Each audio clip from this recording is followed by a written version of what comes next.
All right, welcome to our very last lesson. Woohoo! This COVID crisis has been crazy. Congratulations on making it to learning our very last topic in a pretty rigorous course. So, what are we doing in this video? I'm going to walk you through our intro, which is all about doing chain rule in reverse. And then we're going to go ahead and practice doing chain rule in the forward direction. And then think about, okay, since we know the answer, what's a strategy for going backwards? And that's going to end this video.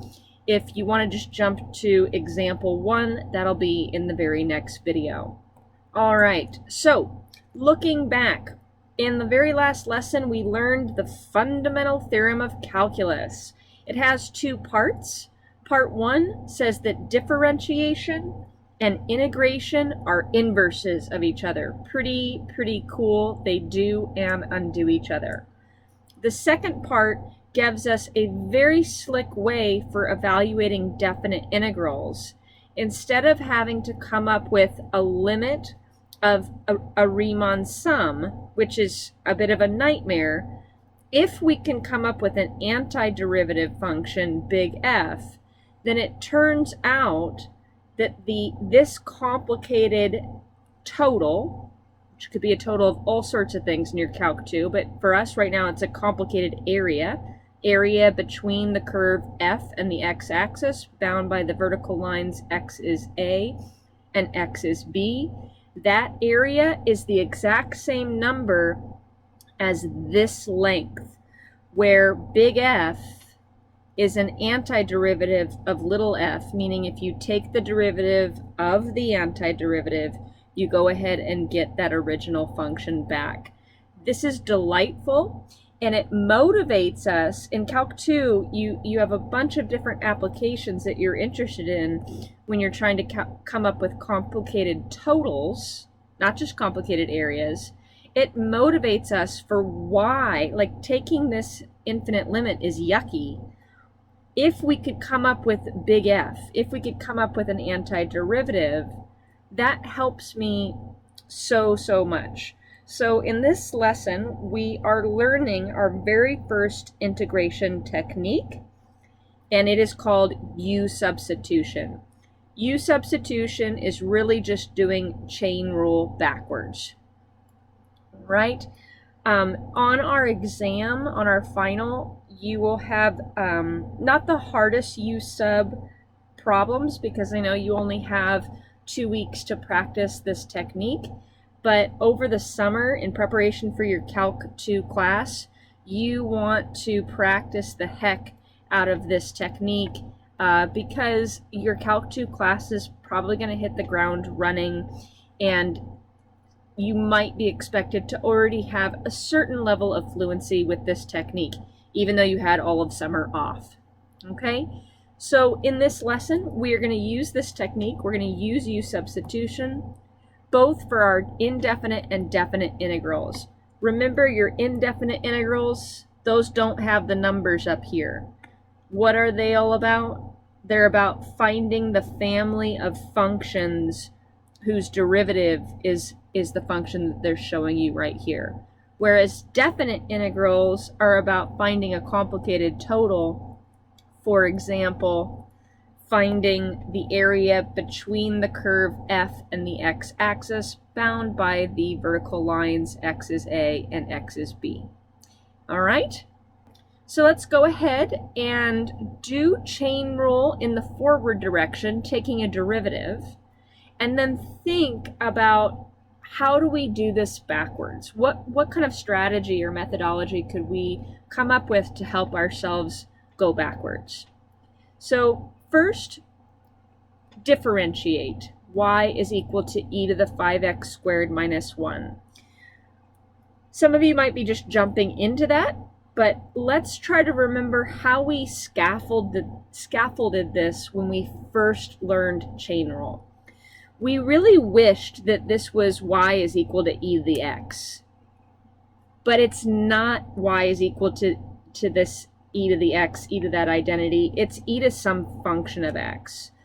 So we temporarily let u be that 5x squared minus 1. So then y now is e to the u, right? If u is 5x squared minus 1, e to the u is e to the 5x squared minus 1. Oh yeah, that's y. And now we took the derivative of each one of these parts. The derivative of u with respect to x is 10x, taking the derivative of this function right there. And then the derivative of y, not with respect to x, that's what we're after ultimately, but with respect to u right now, taking the derivative of this thing, the derivative of e to the u with respect to u is just e to the u. All right?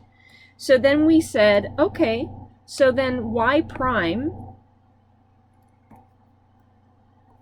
the derivative of y with respect to x, because really y is a function of x, that u was just a tool for us. Chain rule says that that's equal to dy du times du dx. So y prime,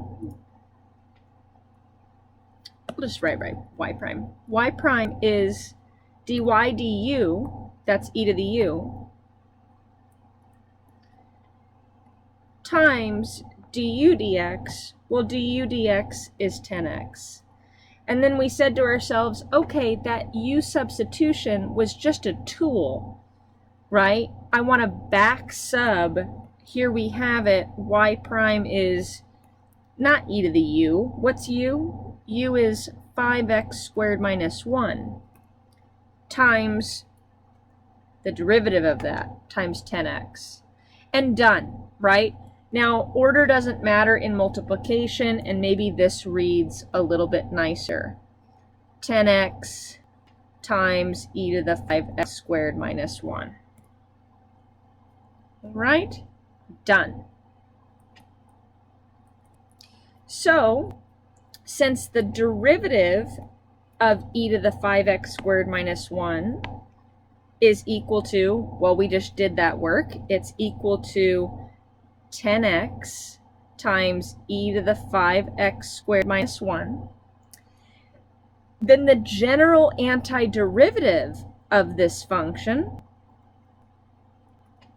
10x times e to the 5x squared minus 1, is equal to e to the 5x squared minus 1, all plus a constant.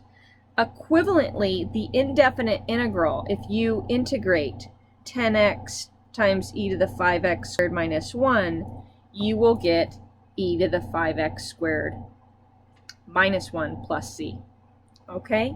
So what I want you to do right now is I want you to pause this video. We know the answer. What is the general antiderivative of this function? Well, we know because we just differentiated e to the 5x squared minus 1 and got the 10x e to the 5x squared minus 1. We already know that this answer is equal to e to the 5x squared minus 1 plus some constant of integration. Right, this is the indefinite integral. Find the family of functions, here's the family of functions whose derivative is showing up right here. Right here. Okay, so I want you to pause and imagine trying to come up with a strategy to work backwards, and then I'll come in and help you. All right, so I'm going to do a little bit of scratch work, and the goal here, we'll write this in English on the next video, but the goal is to choose a choice of u such that the derivative of u is showing up somewhere as a factor in the integrand, because chain rule always has times the derivative of the inside, right? So you're looking for a u, and then the derivative of u, you're looking for that to be multiplied somewhere in the integrand. And in fact, we can make this a little bit more clear. Order does not matter in multiplication. 10x times e to the stuff is e to the stuff times 10x, and there's a times dx. Remember, often we really should be writing parentheses right there around the integrand, because we do have a multiplication going on here, but we often leave that out. Sorry for that specificity. Okay, so scratch. I am going to make that same choice of u that I did up above when we differentiated. We wanted u to be 5x squared minus 1. If u is 5x squared minus 1,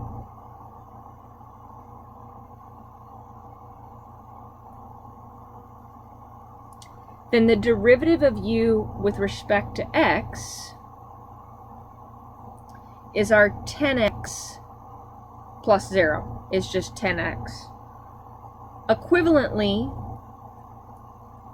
and I'm doing a little bit of hand waving here, but I'm going to leverage your algebra. If I multiply both sides by dx, we've got du is 10x dx.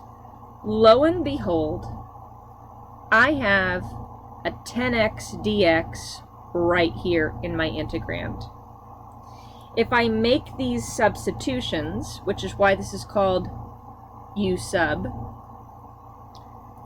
we've got the integral of e to the green, e to the u, times, and again, times, that's super important, multiplication, times du. 10x dx is du. And now I'm in a very comfortable territory. The integral of e to the u with respect to u is saying the derivative of what function is e to the u? Well, the derivative of e to the u is e to the u.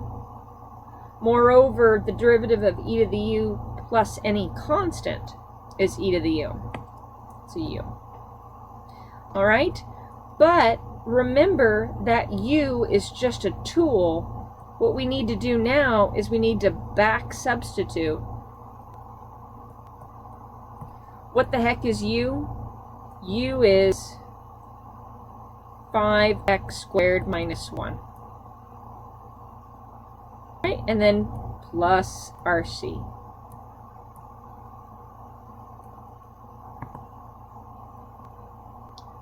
And we are done. Okay?